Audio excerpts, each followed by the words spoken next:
said that this was a good consultant, and we believed that consultant, and we saw her work, and we believed it. So I have a problem trying to figure out how do we reduce that budget by, you know, $200,000 or $300,000. Well, it's not really what you, for the architect. So, first and foremost, you have to build the building, and I'm not being funny, I'm trying to be sarcastic in any stretch. The furniture, fixture, equipment budget, certainly if you're going to replace everything in the building, all new equipment, the budget would be substantially higher. Obviously, this assumption is that you're going to be reusing a lot of the furniture. We're trying to get a budget that's realistic for construction, which is the most important piece, and then obviously there are filling in the gap with the furniture, fixture, and equipment. Certainly is something that can be done over time, which is common with a project this type. Mr. Rocco? For the PBIC, we were reprimanded by the council, Tommy McGee and some other members, for the windows at Bushy. Are windows going to be replaced in Bushy in this amount of money? Because what happened was, with John Flaherty on the council, they realized the budget was tight, and they removed the Sally Port, and they did the road bond. But I think everyone knew that the Sally Port was going to be expensive, and it'd be better spent somewhere else. And I think Tommy had a good suggestion. We did make a mistake, and we did not focus on the windows at Bushy. And, you know, now it's an issue. So the question is, how does this council feel about the windows at Bushy? Do you still feel that they should be replaced now, or do you want to put it in the Sally Port? Half the windows are already replaced at Bushy. So this budget does not contemplate full replacement of the windows at Bushy.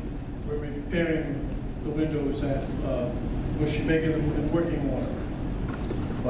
But we put in 28 windows in the police station in the last, what, year or so? Year or two?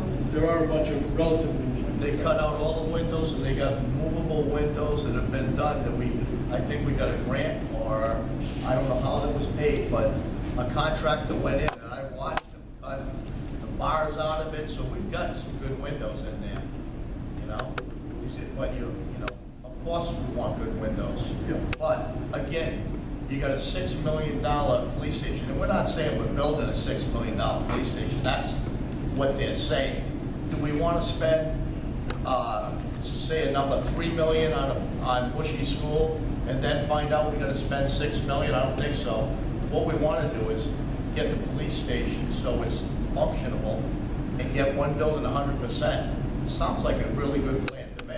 That's exactly what the PBIC recommended in the bid that you guys never saw. You guys were overbid, though. No, with the modified bid, it came in at 4.3 the bid.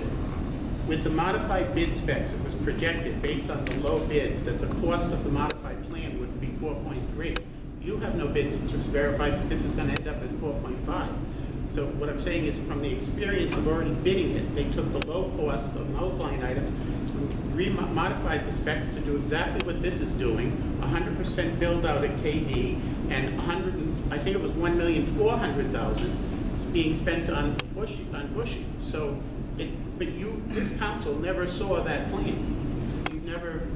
It was voted down before we got here. Because it was voted down the week before we came on board. That's right, Tom, but they voted it down. I think Mr. Zelinski made the argument that it was the 11th hour, and he wanted to see the specifics of the plan before he voted on it. So the council, the committee then went to the new council and asked to be heard and put on the agenda, and you never got to hear it. So Paul's reason in the meeting that night, I believe, after listening, hearing the tapes and stuff, I thought his argument was, I need to have everything in front of me, and I don't feel comfortable doing this in the 11th hour with a new council taking over in a week.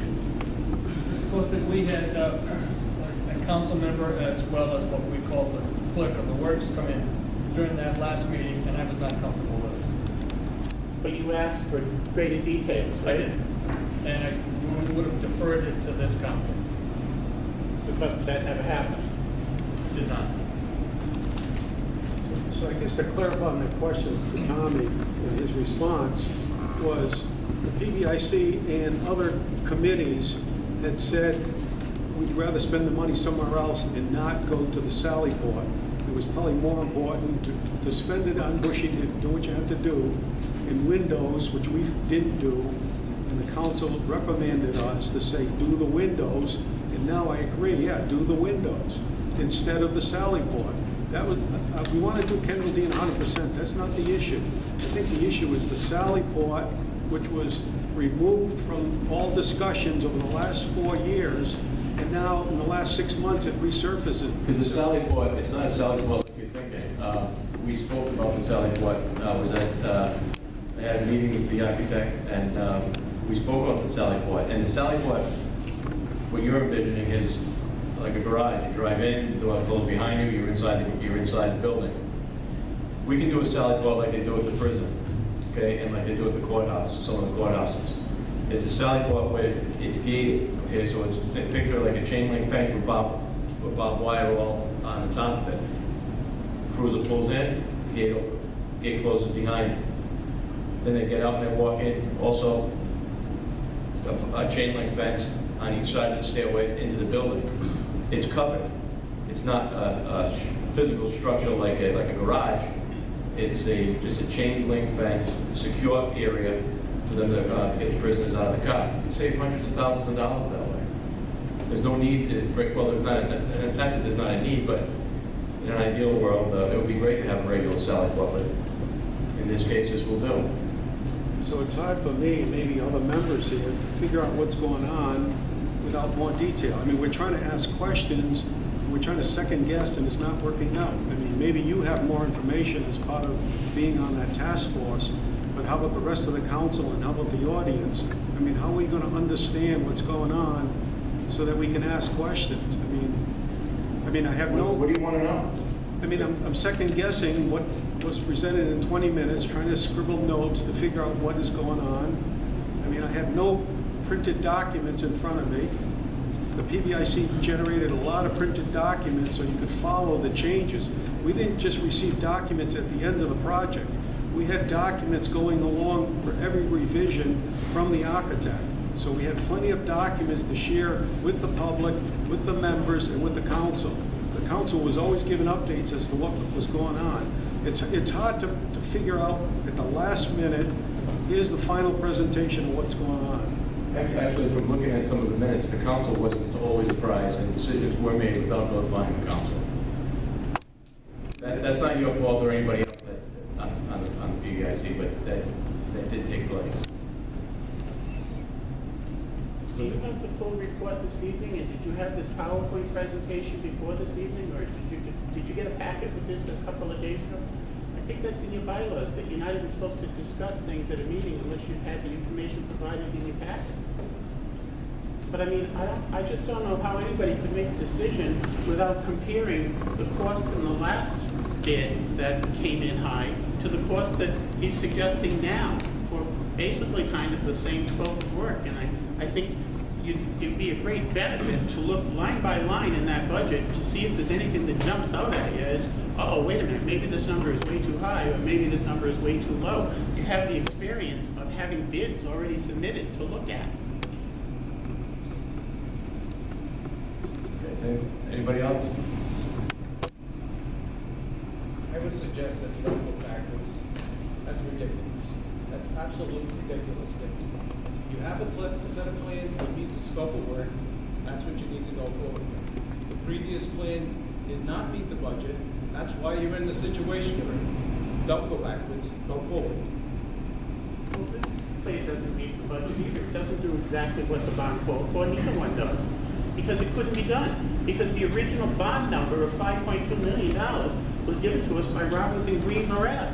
They're the ones who came up with the cost of what we're going to need to do this. And nobody's ever asked them a question about how did they come up with that number, which amazes me. This plan does meet the covenant of the bond. And so did the PBIC's rebid plan. Well, I only can speak to my work, but this plan does meet the covenant of the plan. Not if we need all that furniture we No, needed no. initially. Why do we need all new furniture? No, The users are the people who said that. no, Tommy, We worked with the consultant. We bring Stephen Lindbergh here tonight. He can explain the consultant mixed reusing existing furniture as much as possible, minimizing the new. Even with minimizing the new, it was over 170,000 in KENDALL-DEAN. Even trying to use as much as possible of existing furniture. We didn't grab a budget and say buy everything new. You can ask Stephen Lindbergh. I mean, I worked with Stephen on this issue. We spent a lot of time, and he can talk about the credibility of that consultant for furniture, which the school department uses. You know, let me get back to something Mr. Clifford just mentioned. How do we even come up with this? This is all before me, okay? So how do we even come up with this number for the bond in the first place?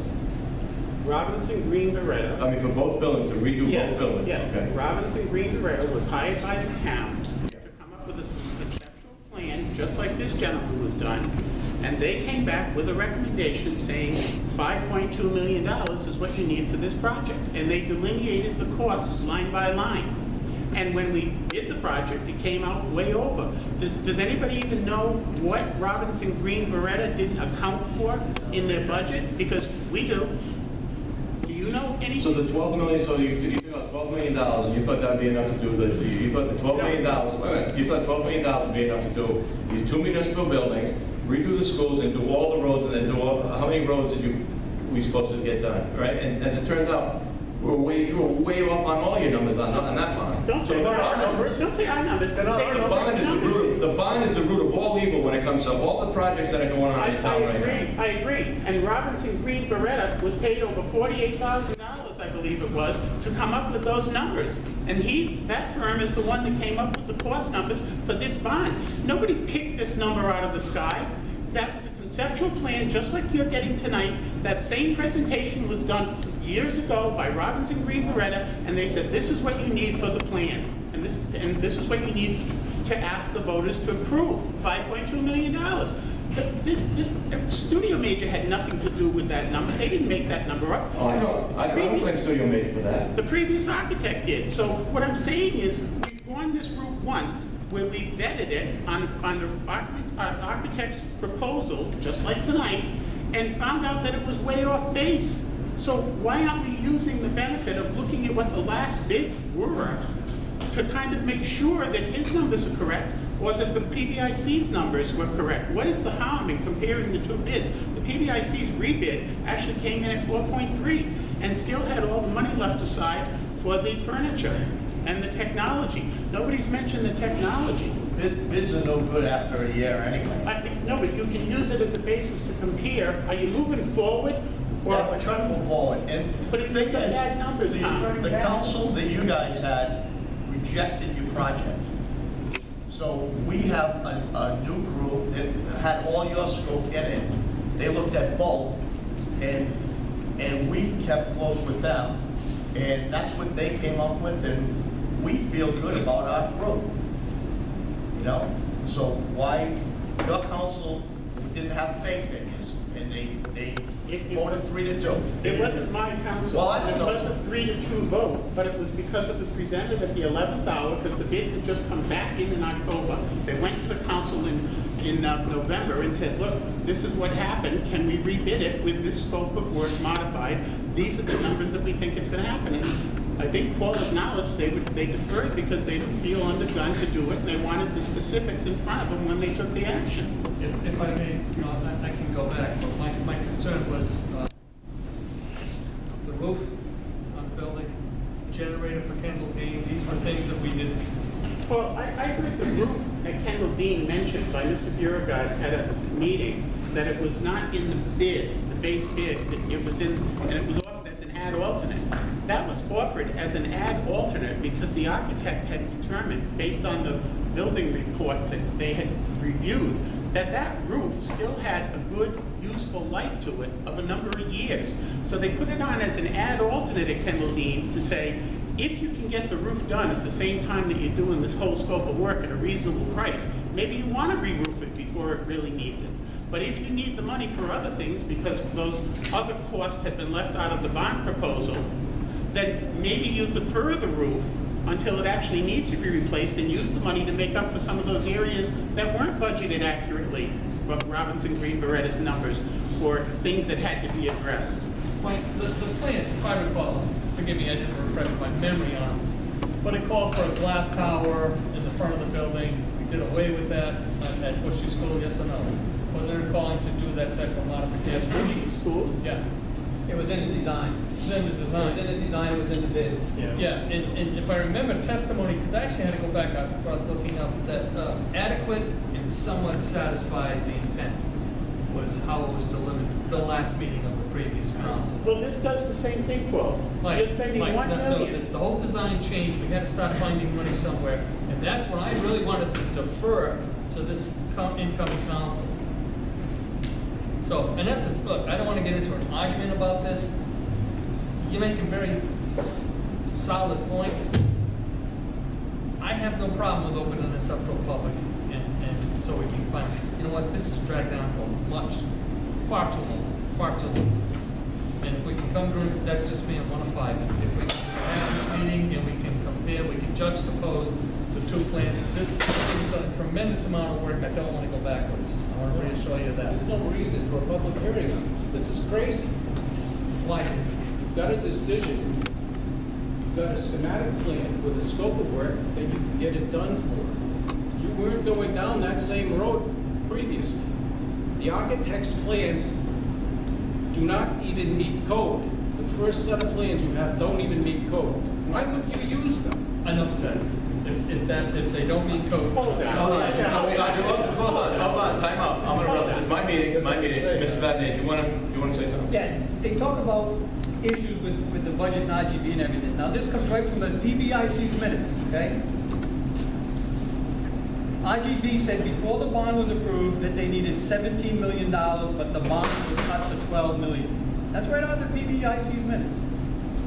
That's the initial. And then Jason states that the bid was approximately 40% over budget. Now, that's 40% over budget, not including the ad alternates. It's 40% over budget. Dan, who was the town's OPM, did an estimate and gave it to Paulette and Jason before he signed his contract. He stated the project would cost $6.1 million. Dan spoke with the police department, and there are things that they would like to see happen that Eric did not do, meaning Studio Major didn't even design a building that the police were willing to accept. That's where some of the things that are different now. We're giving the police department what they, not what they want, what they need, what they should have to make this building safe and secure, that they can actually use it and it's usable. Obviously, we can't give them everything they want because we have budget constraints. That's the whole issue. You never had a set of plans, or the town never had a set of plans that matched, the scope matched the budget. Never. And you never had it available to you. It was never designed or developed. We heard that from Studio Major. He was at least 8 weeks out before he could even get a set of plans that might have come back in that scope before it was shut down. You've never had a number that matched the scope and the budget matched. You never had that. And you do now. David, I'm sorry, but David, I didn't mean to be curt with you. When I heard that it didn't meet the specs, that's all I had to say. Thank you. And we don't want to get into a lot of detail because I'll be honest with you, there's pending litigation, and so there's issues that we really don't want to touch on.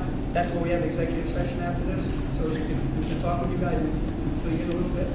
But there are issues that we really can't put out there right now because there's potential litigation. Mr. Lindberg, could you shed some light on some of this? On which part? Not somewhere. I'll take the furniture. Yes. Sure. You know, just before he speaks, just as an FYI too, the school department never hired an FF&E consultant. The town hired iDesign Group to do their FF&E. The town did, not the school department. So saying that the school department had their person, the town did. You want to see the purchase order? I have it. So, I have a mic here, so you can pull on my pants if I get out of line. So, it was a real difficult process. You built a $30 million complex in Fields here that went smoothly. Back home, we built a $40 million complex that I was a part of. The KENDALL-DEAN project was very frustrating for me, having participated in several building projects. We only found out towards the end that we were responsible for FF&E and technology and security.